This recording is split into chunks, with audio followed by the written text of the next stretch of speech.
Bon, Sebi, arrête les conneries. Aujourd'hui, on va parler de Sebi Daddy parce qu'on va ressuer tout le contexte de cette histoire parce qu'il y a beaucoup de choses à dire. Ah, je sens qu'on n'était pas prêts. Reçons le contexte. Sebi Daddy, influenceur de génie des réseaux sociaux, ma foi reconnu pour pas mal de télé-réalités qu'il a faites, la Villa des Cœurs Brisés, les Marseillais, bref. Il en a fait beaucoup trop à mon goût, mais il lui est arrivé un truc récemment qui fait que tu te dis... Ah, il se passe un truc. Il a réussi, Maros. Il nous a tués. On mange plus les influenceurs. Il n'y a plus de travail. On est ruinés. C'est la merde. On est au RSA. Sebi Daddy au RSA. Oh putain, merde. Voilà ce qui se passe, comme il dit, là. Il le dit, là, l'autre. Booba, tu nous as tués. On crève la dalle. Booba, bah voilà, Booba, après avoir forcément attaqué les influenceurs voleurs, et bah voilà ce qui s'est passé. Sebi Daddy se retrouve au RSA, obligé de retourner en France pour dire que voilà les gars, soutenez-moi. Soutien. Et c'est ça le soutien que vous me donnez? Soyez fiers de moi que je travaille.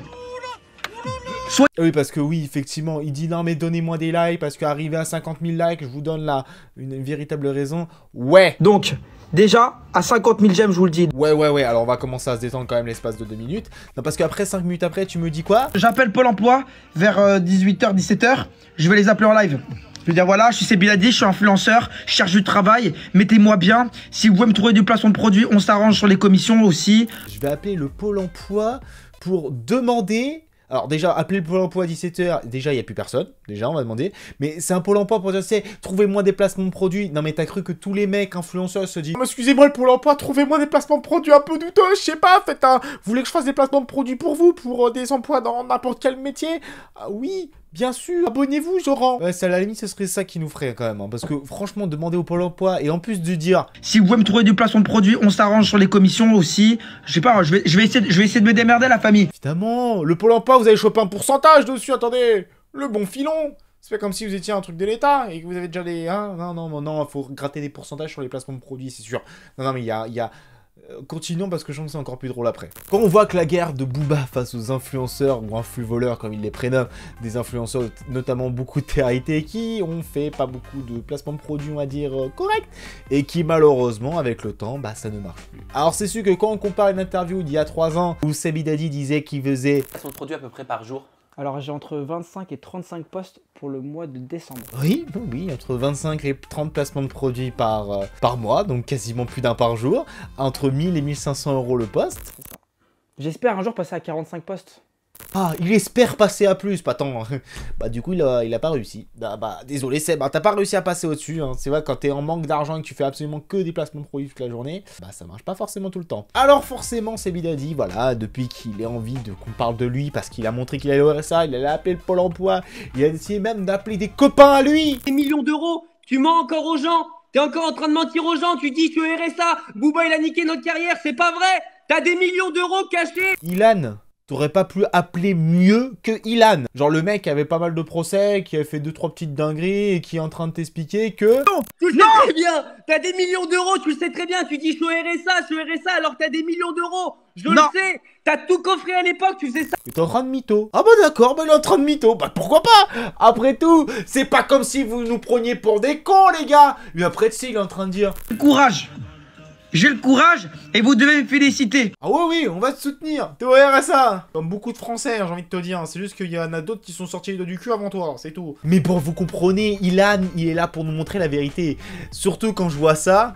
Frérot, t'arrêtes, moi je demande personne, moi je demande rien à personne, t'es multimillionnaire. Je me dis, c'est peut-être pas monté. Non, j'ai un doute sur la véracité, tu sais, il est en train de dire un truc. Ouais, t'as des appartements à Miami. Ouais, vous avez bien compris. Et 2 secondes après, on est sur la petite rigolade. J'ai l'impression qu'on nous prend légèrement pour des idiots. J'ai un doute dans l'histoire.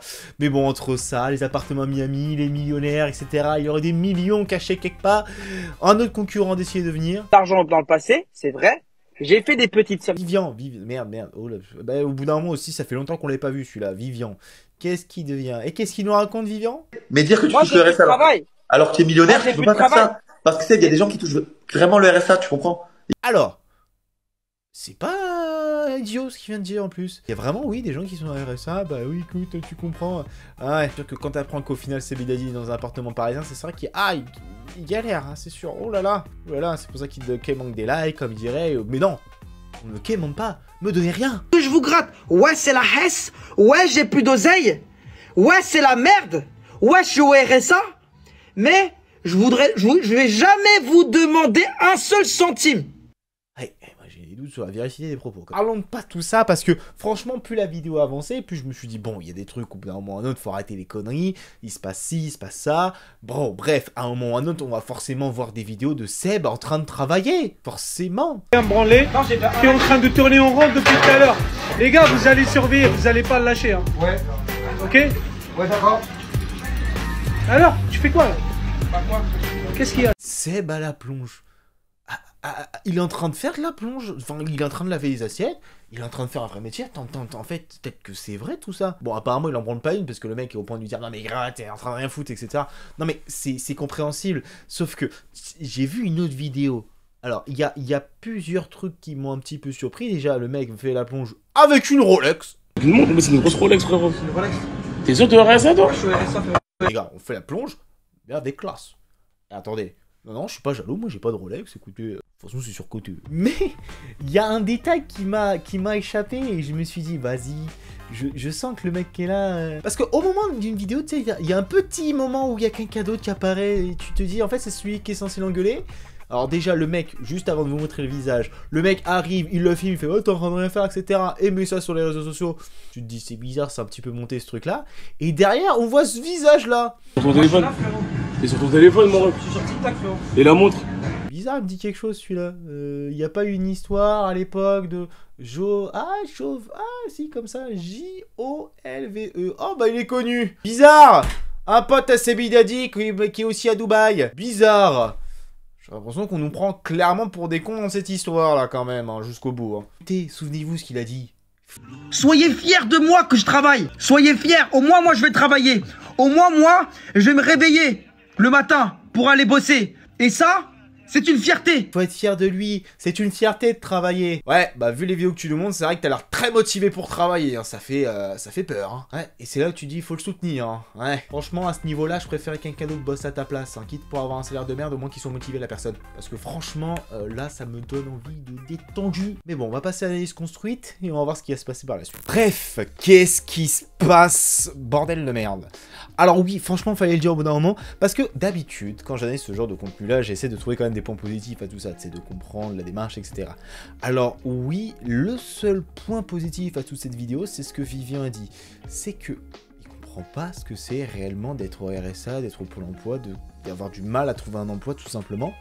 Et j'ai l'impression qu'en fait, il se fout littéralement de la gueule du monde. Alors, on peut se poser la question quand même, c'est potentiellement vrai, etc. Parce que c'est possible, avec tout ce qui se passe sur les réseaux sociaux, forcément, beaucoup d'influenceurs sont en train de perdre leur crédibilité, les marques ne veulent plus travailler avec eux, et au bout d'un moment ou d'un autre, on peut se dire, est-ce que leur légitimité est remise en question? Surtout avec tout le débat qui se passe en ce moment, avec la tribune, avec le fait que maintenant le métier va être extrêmement régulé par rapport à tout ce qui se passe. Je vous fais pas un débat, il y a beaucoup de personnes qui en ont parlé avant moi, mais je vois les autres vidéos, lui, au restaurant, en train de travailler. Désolé, mais moi, il bosse pas du tout. À ce moment-là, entre rien foutre, on me dit, oh, j'ai une Rolex, et au final, voir que c'est quelqu'un qui connaît, alors au bout d'un moment ou un autre, c'est prendre les gens pour des cons. Je savais pas qu'il y en avait certains qui étaient en manque de buzz à ce point-là, au point de pas penser à leur propre image. C'est que là, désolé, Sebi, si tu tombes sur cette vidéo, toi-même en fait, ça se passe comment? C'est que t'es en train de dire ouais les gars je suis au RSA, même montrer des papiers etc. J'ai oublié de screen le moment où il parlait de ses papiers, il a fait voir. Bref, je vous aurais montré à mon avis en 5 minutes que c'était un truc sur copier-coller. J'ai trouvé en 5 secondes sur Google Images des fichiers. En 5 minutes à mon avis on trouve facilement. Mais c'est triste d'en arriver là. C'est triste d'en arriver au point qu'on est en manque de buzz, en manque de reconnaissance, et genre ah Booba etc. Non, à partir de ce moment-là où si réellement t'étais en vrai problème, tu montrerais que voilà, on peut rebondir justement après les réseaux sociaux, etc. Que oui, les réseaux sociaux c'est bien, ça peut être un tremplin pour plein de choses, mais oui, effectivement, ça peut être aussi éphémère. C'est que beaucoup d'influenceurs, on le voit notamment à cause de tous ceux qui font des burn-out, tous ceux qui ont décidé d'arrêter quelques temps, etc., etc., c'est qu'il faut avoir aussi un parachute de secours. C'est qu'on peut pas du jour au lendemain faire absolument que des réseaux sociaux, et qu'un jour ça marchera plus, on n'aura pas l'air idiot. Parce que oui, c'est bien beau, c'est un super métier, il y a plein de choses à faire, il y a plein de trucs à avoir. Oui, c'est un métier aussi qui peut rapporter pas mal d'argent, mais ça va pas être la motivation première. Et malheureusement, je pense que les gens arrêtés le comprennent au dépourvu. À tel point qu'on voit en ce moment, vous savez, ceux qui sont en train de faire des bookings, des trucs, j'ai même vu des trucs de donuts, des trucs comme ça, enfin, des trucs mais surréalistes. Parce que bah, ça ne marche plus le placement de produit. Les influenceurs arrêtés n'ont plus la légitimité qu'ils avaient à l'époque. Et forcément, quand t'arrives au stade de faire des bookings dans des boîtes de nuit qui étaient tous à dire on fera plus jamais ça, c'est indigne de nous, ouais, et bah tu te rends compte que la tendance s'inverse et qu'au final, ouais, c'est fini les gars de nous prendre pour des cons. Les gens ils ont évolué, ça y est c'est fini. Tout ça, ce que j'ai envie de vous mettre comme message, c'est que effectivement on a eu la gloire des gens de télé-réalité, etc. Et maintenant pour moi en tout cas, je sens que ça commence à être fini. Sauf ceux qui ont su rebondir, qui ont su faire des choses qui étaient beaucoup plus correctes et qui ont su se renouveler ou monter un business grâce à ça. Mais un business qui est legit, qui ne demande pas forcément d'aide de tout ça. Et derrière, bah voilà. Parce qu'après pleurer sur les réseaux sociaux, dire qu'on a une vie de merde, de dire que voilà, maintenant on est au RSA. C'est le quotidien malheureusement de beaucoup de personnes et jamais de la vie on ne faut souhaiter quelqu'un. C'est moi-même, je peux vous le dire, j'ai déjà été au Pôle emploi parce que voilà, j'avais dû quitter un travail pour différentes raisons et je me suis retrouvé au chômage tout simplement. Et c'est pas plaisant, désolé, et je souhaite à tout le monde de trouver du travail, je souhaite à tout le monde d'être épanoui professionnellement parlant, et je souhaite à personne d'être là-bas. Et ceux qui en profitent et qui sont contents comme ça, bah tant mieux pour eux. Mais il y a plein de gens qui n'ont pas envie de se retrouver au chômage et pas en rigoler de fait de gagner du RSA ou du Pôle emploi, tout simplement. Bref, maintenant que j'ai fini ma morale, bon, c'est dit, t'arrêtes tes conneries, tu coupes les réseaux sociaux, tu vas vraiment bosser. Hein? Parce que des gens comme toi, je te jure, j'en mangerai jamais, moi.